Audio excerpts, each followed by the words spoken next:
Welcome to part 1 of a 2-part video on the topic of safe spaces. My name is Ali. I'm a youth worker and part of the Warriors Against Gender-Based Violence project. So let's start. Safe spaces. What are they? How do they work? Why do we need them? And how can you create one? Let's dive in. So, safe spaces are havens, sanctuaries of support, understanding, and acceptance. There are places that individuals can be themselves without any fear of judgment or discrimination. They provide refuge, especially for those who might feel marginalized or vulnerable. They can be a physical space that you agree on together with an individual or with several people, or in an online space. Limited in location and time, usually they provide a framework for communication that feels safe and sure.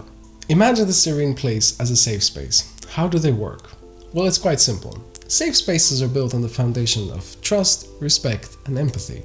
When you enter one, you know that you're in an environment where your thoughts, your feelings, and your identity are respected and valued.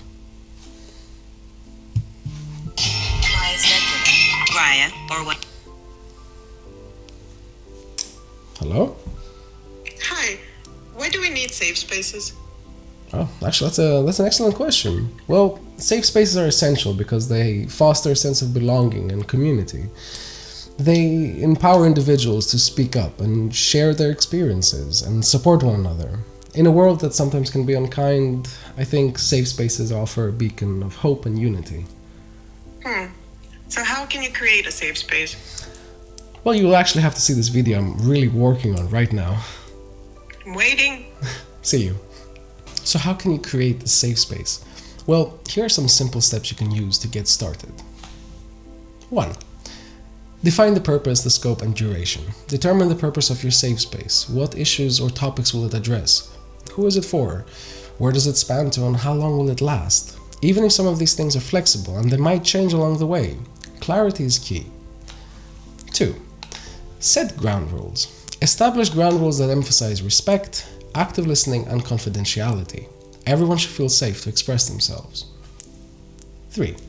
Create a supportive environment. Foster an atmosphere of trust and empathy. Encourage participants to share openly and be prepared for the case of supporting one another.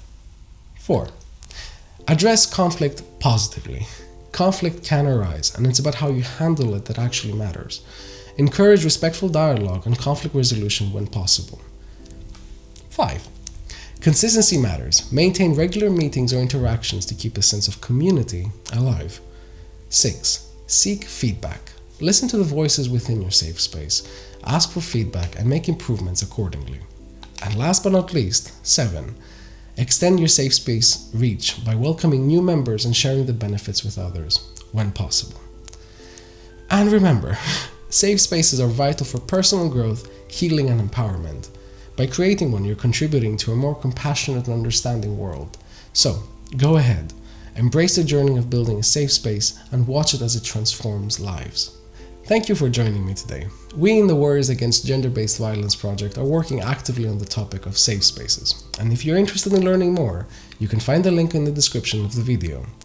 In our platform, you can organize your online space or access our methodology for safe spaces for a more detailed look on the topic and many more tricks. Together, let's continue to create safe spaces that uplift and inspire. Make sure you see the second part of this video, answering Raya's questions as well.